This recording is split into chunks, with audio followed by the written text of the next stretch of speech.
नमस्कार दोस्तों, जय माँ गायत्री। आप सभी का मेरे YouTube चैनल शुभकर्मा ही अष्टों में स्वागत है। अपने परम पूजनीय गुरुदेव प्रज्ञा अवतार श्री रामाचार्य शर्मा जी तथा वंदनीय माता जी के चरणों में वंदन करते हुए आज मैं आप सभी को अपने इस वीडियो में चैत्र पूर्णिमा के अवसर पर चैत्र पूर्णिमा के महत्व व श्री सत्यनारायण व्रत कथा सुना रही हूँ। पंचांग के अनुसार हर माह की अंतिम दिन पूर्णिमा होती है और पूर्णिमा के बाद एक नए माह की शुरुआत होती है।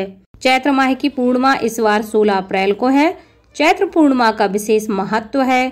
चैत्र पूर्णिमा के दिन व्यक्ति दान पुण्य करे तो इससे उसे जीवन में सुख समृद्धि की प्राप्ति होती है। चैत्र पूर्णिमा के दिन हनुमान जयंती भी मनाई जाती है। इस दिन का महत्व इसलिए और भी अधिक बढ़ जाता है। धार्मिक मान्यताओं के अनुसार चैत्र मास की पूर्णिमा के दिन भगवान हनुमान का जन्मोत्सव भी मनाया जाता है, क्योंकि हनुमान जयंती के दिन हनुमान जी का जन्म हुआ था। हनुमान जयंती के दिन हनुमान जी की पूजा करना बहुत ही शुभ होता है। धर्मशास्त्रों के अनुसार जो व्यक्ति चैत्र माह में पड़ने वाली पूर्णिमा के दिन भगवान लक्ष्मी नारायण की पूजा अर्चना करते हैं, उनके सभी बिगड़े काम बन जाते हैं, कार्यों में आ रही रुकावटें दूर होती हैं तथा व्यक्ति को ऐश्वर्य की प्राप्ति होती है। धर्मशास्त्रों में बताया गया है कि पूर्णमासी के दिन सत्यनारायण भगवान की कथा सुनने से कई गुना फल की प्राप्ति होती है। वहीं पूर्णिमा के दिन स्नान और दान का भी विशेष महत्व होता है। सत्यनारायण व्रत कथा। लेकिन आप सभी से अनुरोध है कि कमेंट बॉक्स में श्री सत्यनारायण भगवान की जय हो अवश्य लिखें। प्राचीन काल में उल्का मुख नाम का एक विद्वान राजा था। वह सत्यवक्ता और जितेंद्रिय था। प्रतिदिन देव स्थानों पर जाता तथा गरीबों को धन देकर कष्ट दूर करता था। एक बार भद्रशिला नदी के तट पर राजा ने अपनी समान धर्मा पत्नी के साथ श्री सत्यनारायण का व्रत किया। उस समय वहां एक साधु वैश्य आया। उसके पास व्यापार के लिए बहुत सा धन था। वह नाव को किनारे पर ठहराकर राजा के पास आ गया और पूछने लगा, हे राजन, भक्ति युक्त चित्त से यह आप क्या कर रहे हैं? मेरी सुनने की इच्छा है, यह मुझे बतलाइए। राजा बोला, हे साधु, यह पुत्र आदि की प्राप्ति के लिए महाशक्तिमान सत्यनारायण भगवान का व्रत व पूजन किया जा रहा है।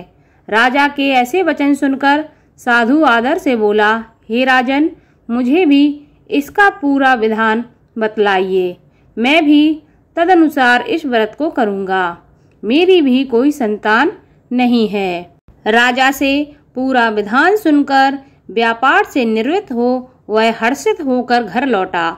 साधु ने अपनी स्त्री से संतान देने वाले उस व्रत का समाचार सुनाया और कहा कि जब मेरे संतान होगी तब मैं इस व्रत को करूंगा।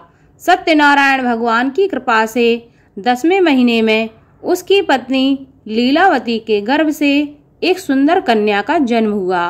कन्या का नाम कलावती रखा। तब लीलावती ने अपने पति से कहा कि जो आपने संकल्प किया था कि भगवान का व्रत आप करेंगे, अब आप उसे पूरा कीजिए। साधु बोला, हे प्रिय, अब मैं यह व्रत उसके विवाह पर करूंगा। कलावती ने क्रमशः यौवन में पदार्पण किया। साधु ने जब सखियों के साथ खेलती अपनी युवती पुत्री को देखा तो तुरंत दूत बुलाकर कहा कि मेरी पुत्री के वास्ते कोई सुयोग वर देखकर लाओ। साधु की आज्ञा पाकर दूत कंचन नगर पहुंचा और वहां पर बड़ी खोज और देखभाल कर लड़की के लिए सुयोग बड़े पुत्र को ले आया। उस सुयोग लड़के से साधु ने अपनी पुत्री का विवाह कर दिया, किंतु दुर्भाग्य से विवाह के समय भी वह उस व्रत को करना भूल गया। अपने कार्य में कुशल साधु बनिया जामाता सहित समुद्र के समीप स्थित चंद्रकेतु राजा की राजधानी रतनपुर नगर आ गया और वहां दोनों सास ससुर जमाई रहने लगे। एक रोज भगवान सत्यनारायण की माया से प्रेरित होकर कोई चोर राजा का धन चुराकर भागा जा रहा था। तू राजा के दूतों को आता देखकर घबरा कर भागते चोर ने राजा के धन को साधु के घर फेंक दिया। दूतों ने जब साधु के घर में धन को देखा तो वे दोनों को बांधकर राजा के पास ले गए और बोले, ये दो चोर हमने पकड़ लिए हैं। तब राजा की आज्ञा से उनको कठोर कारावास में डाल दिया गया और उनका सब धन छीन लिया गया। सत्यनारायण भगवान के श्राप द्वारा उनकी पत्नी भी घर पर बहुत आपत्ति में फंस गई। उसके द्वारा घर पर जो धन रखा था उसे चोर चुरा ले गए। शारीरिक व मानसिक पीड़ा तथा भूख प्यास से अति दुखित होकर अन्न उपलब्ध करने के लिए कलावती एक ब्राह्मण के घर गई। वहां उसने सत्यनारायण भगवान का व्रत होते देखा। वहां बैठकर उसने कथा सुनी तथा प्रसाद ग्रहण कर रात को घर आ गई। चिंतित माता ने अपनी पुत्री कलावती से पूछा, पुत्री अब तक तुम कहाँ थी? तुम क्या सोच रही हो? कलावती बोली, हे माता, मैंने एक ब्राह्मण के घर श्री सत्यनारायण भगवान के व्रत का अनुष्ठान देखा है। कन्या के वचन सुनकर लीलावती को अपने पति द्वारा किया गया सत्यनारायण व्रत का रखने का संकल्प याद आ गया और वह तुरंत भगवान के पूजन की तैयारी करने लगी। लीलावती ने परिवार और बंधुओं सहित श्री सत्यनारायण भगवान का पूजन किया और वर मांगा, मेरे पति और दामाद शीघ्र सकुशल लौट आएं और अपने पति द्वारा किए गए संकल्प की पूर्ति न करने के अपराध के लिए उसने क्षमा मांगी। सत्यनारायण भगवान इस व्रत से संतुष्ट हो गए और उन्होंने राजा चंद्रकेतु को स्वप्न में दर्शन देकर कहा कि हे राजन, दोनों वैश्यों को प्रातः ही छोड़ दो। वे चोर नहीं हैं। उनका सब धन जो तुमने ग्रहण किया है उन्हें दे दो, नहीं तो मैं तेरा धन, राज्य, पुत्र आदि सब नष्ट कर दूंगा। राजा से ऐसे वचन कहकर भगवान अंतर ध्यान हो गए। प्रातःकाल राजा चंद्रकेतु ने सभा में अपना स्वप्न सुनाया। फिर दोनों बड़े पुत्रों को कैद से मुक्त कर सभा में बुलाया। उन्होंने आते ही राजा को नमस्कार किया। राजा मीठे वचनों से बोला, हे महानुभाव, भावाविवश आपको ऐसा कठिन दुख प्राप्त हुआ है, अब तुम्हें कोई भय नहीं होना चाहिए। ऐसा कहकर राजा ने उनको नए नए वस्त्र आभूषण पहनाए तथा उनका जितना धन लिया था उससे दुगना धन देकर आदर सहित उन्हें विदा किया। प्रसन्न मन से दोनों वैश्य अपने घर को चल दिए।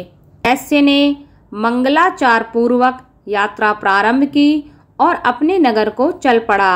उनके थोड़ी दूर निकलने पर दंडी भेषधारी सत्यनारायण ने उनसे पूछा, हे साधु, तेरी नाव में क्या है?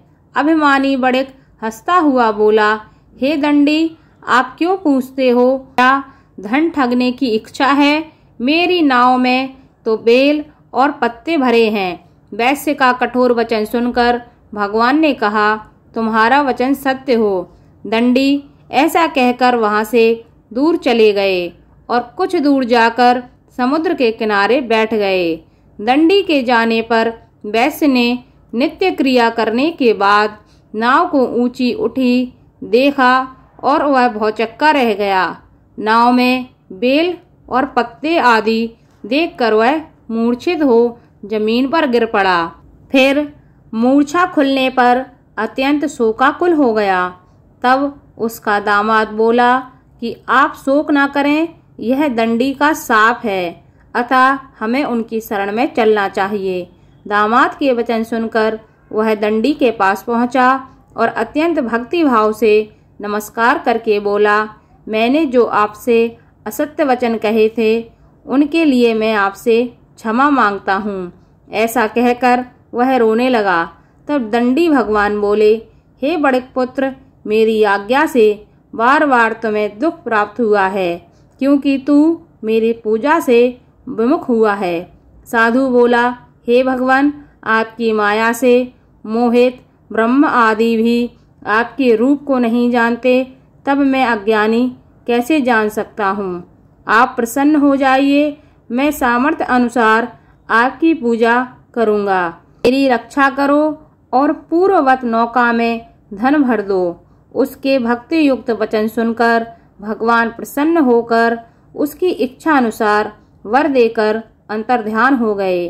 तब उन्होंने नाव पर आकर देखा, नाव धन से परिपूर्ण थी। फिर वह भगवान सत्यनारायण का पूजन कर साथियों सहित अपने नगर को चला। अपने नगर के निकट पहुंच दूत को घर भेजा। दूत ने साधु के घर जा उसकी स्त्री को कहा कि साधु अपने दामाद सहित इस नगर के समीप आ गए हैं। यह सुनकर वह बहुत प्रसन्न हुई और अपनी पुत्री से कहा, मैं तेरे पिता के दर्शन को जाती हूँ, तू कार्य पूर्ण कर शीघ्र आ। माता का यह वचन सुनकर कलावती हर्षातिरेक के कारण जल्दी जल्दी में भगवान सत्यनारायण के प्रसाद को छोड़कर पति से मिलने भागी चली गई। प्रसाद की अवज्ञा के कारण सत्यदेव ने रुष्ट हो उसके पति को नाव सहित अदृश्य कर दिया। कलावती ने अपने पति को ना देखकर रोती हुई जमीन पर गिर गई। इस तरह अपने दामाद और नौका को सहसा लुप्त तथा अपनी बेटी को बुरी तरह रोता देखकर साधु दुखित हो बोला, हे प्रभु, मुझसे या मेरे परिवार से जो भूल हुई हो उसे आप क्षमा करें। उसके दीन वचन सुनकर सत्यदेव प्रसन्न हो गए और आकाशवाणी हुई, हे साधु, तेरी कन्या मेरे प्रसाद को छोड़कर आई है, इसलिए इसका पति अदृश्य हुआ है। यदि वह जाकर प्रसाद लेकर लौटे तो इसे पति अवश्य मिलेगा।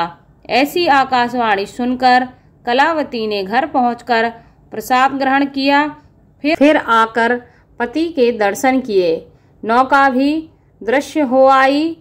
तत्पश्चात साधु ने बंधु बांधवों सहित सत्यदेव का विधि पूर्वक पूजन किया। उस दिन से वह प्रत्येक पूर्णिमा को सत्यनारायण का पूजन करने लगा। फिर इस लोक का सुख भोग कर अंत में स्वर्ग लोक को गया। बोलो सत्यनारायण भगवान की जय।